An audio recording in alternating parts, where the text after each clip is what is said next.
Assalamualaikum warahmatullahi wabarakatuh. Kami dari kelompok 4 ingin mempresentasikan tentang kondisi politik, sosial, ekonomi Indonesia pada masa awal Orde Baru. Sebelumnya izin memperkenalkan diri, nama saya Tiffany Fauzia. Saya Anindya Dahelani. Nama saya Semana Fauzia. Saya Muhammad Wahyu Rizky. Nama saya Hanisa Cilubis. Nama saya Raisa Ramadhani. Selamat menonton. Orde Baru seringkali disingkat Orba adalah sebutan bagi masa pemerintahan Presiden Republik Kedua Indonesia Soeharto yang menggantikan Orde Lama Presiden Soekarno. Lahirnya Orde Baru diawali pada dikeluarkannya surat Perintah 11 Maret 1966. Orde Baru berlangsung dari tahun 1966 sampai 1998 selama 32 tahun. Selanjutnya ada keadaan sosial di Indonesia menjelang masa Orde Baru. Orde Baru berlangsung pada tahun 1966 dengan dikeluarkannya surat Perintah 11 Maret. Nah, pada masa Orde Baru kali ini, komunis beserta rekan-rekannya juga dilarang dan ditangkap di Indonesia. Kebijakan kali ini membuat masyarakat Tionghoa itu merasa dalam keadaan pengawasan yang ketat dan juga mereka dilarang untuk memasuki politik dunia. Pemerintahan masa Orde Baru kali ini juga menangkap orang-orang yang terlibat dalam Partai Komunis Indonesia. Nah, hal ini semakin dipersulit karena dengan pelarangan masyarakat untuk berkumpul. Jadi masyarakat merasakan hal yang ketakutan dan juga waspada. Tapi ada juga hasil dari pemerintahan kali ini, yaitu pemuda Indonesia banyak yang menyelesaikan pendidikannya sampai jenjang yang tertinggi. Tapi pelajaran sejarah di masa periode kali ini itu diawasi langsung oleh pemerintah karena menyebabkan peristiwa sejarah yang seharusnya terjadi tapi tidak terjadi. Pada masa Orde Baru kali ini, pemerintah berhasil mewujudkan stabilitas politik dan juga menciptakan suasana aman bagi seluruh masyarakat Indonesia. Dan ada kondisi ekonomi pada masa Orde Baru. Pemerintah Orde Baru memiliki slogan untuk menunjukkan fokus mereka kepada kebijakan ekonomi, yaitu trilogi pembangunan. Di antaranya ada pertumbuhan ekonomi yang cukup tinggi, pemerataan pembangunan yang hasil-hasilnya ditujukan untuk menciptakan keadilan sosial bagi seluruh rakyat, dan kestabilan negara yang sehat dan dinamis.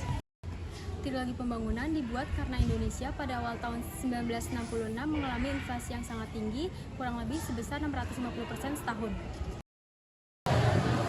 Kebijakan ekonomi yang dikeluarkan. Yang pertama, Rencana Pembangunan 5 Tahun atau Repelita pada April 1969 yang bertujuan untuk meningkatkan sarana ekonomi, kegiatan ekonomi, serta kebutuhan sandang dan pangan. Kebijakan ini biasanya dievaluasi selama 5 tahun sekali.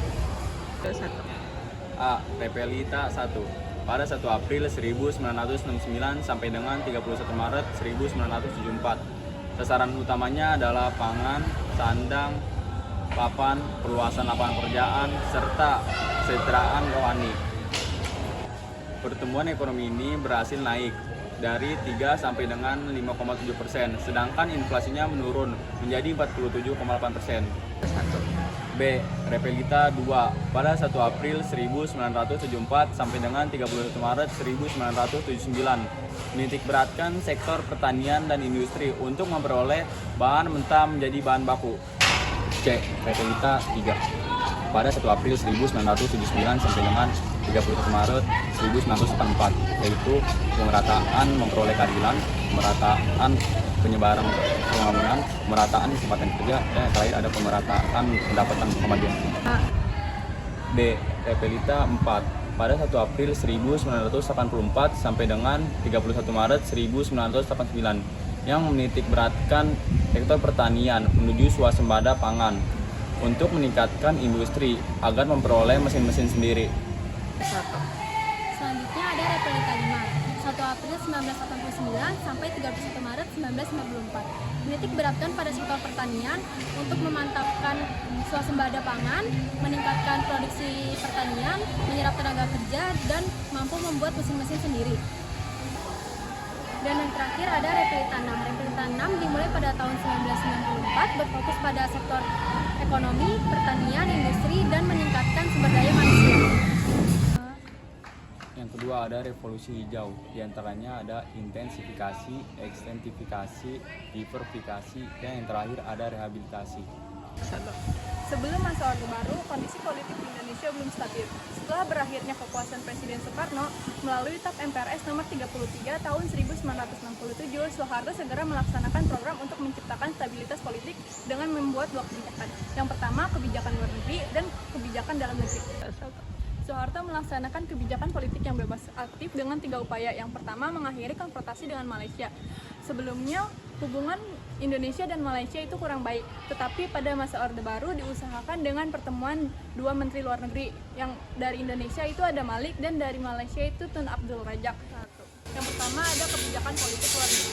Pada demokrasi terpimpin, kebijakan politik luar negeri lebih condong ke blok timur atau ke blok komunis yang dianggap menyimpang dengan Pancasila dan Undang-Undang Dasar 1945.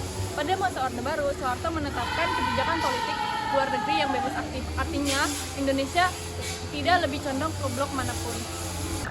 Yang kedua, kembali menjadi anggota PBB. Soekarno pernah menyatakan Indonesia keluar dari PBB, dan pada tanggal 28 September 1966 pada eranya Soeharto, Indonesia kembali menjadi anggota keamanan tidak tetap PBB. Yang ketiga, memprakarsai pembentukan ASEAN yang dideklarasikan di Bangkok pada 8 Agustus 1967 dengan 5 negara, yaitu Indonesia, Malaysia, Filipina, Thailand, dan Singapura.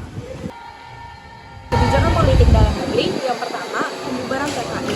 Seperti yang kita ketahui bahwa Partai Komunis adalah dalam dari peristiwa G30 SPKI yang menyebabkan kekacauan di Indonesia dari akhir tahun 1965 sampai awal tahun 1966. Tindakan yang dilakukan oleh Presiden Soeharto pada saat itu adalah membubarkan PKI ketika mendapatkan surat perintah dari Presiden Soekarno.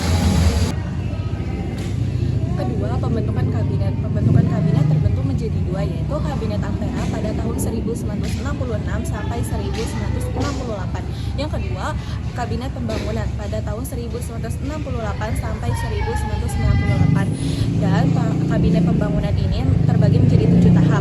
Dan tahap terakhir hanya berlangsung selama 2 bulan saja, dari bulan Maret sampai bulan Mei 1998. Karena pada tanggal 21 Mei 1998, Presiden Soeharto menyatakan berhenti menjadi presiden, dan dari situ ditandai berhentinya masa Orde Baru dan munculnya masa reformasi. Yang ketiga ada pemilihan pemilu. Pada tahun 1971, pertama dan terakhir menggunakan multipartai yang diikuti oleh 9 golongan partai politik dan 1 partai non-politik yang biasanya disebut golongan karya atau Golkar. Pada tahun 1973 mengeluarkan kebijakan fusi partai politik yang bertujuan untuk menciptakan stabilitas politik yang nantinya akan berpengaruh pada perkembangan ekonomi. Fusi partai politik terbentuk menjadi 2, yaitu P3 atau Partai Persatuan Pembangunan. Hasil fusi dari 4 partai Islam. Yang kedua ada PDI, Partai Demokrasi Indonesia. Hasil fusi dari 5 partai nasionalis. Sekian presentasi dari kelompok kami, kurang lebihnya mohon maaf. Wassalamualaikum warahmatullahi wabarakatuh.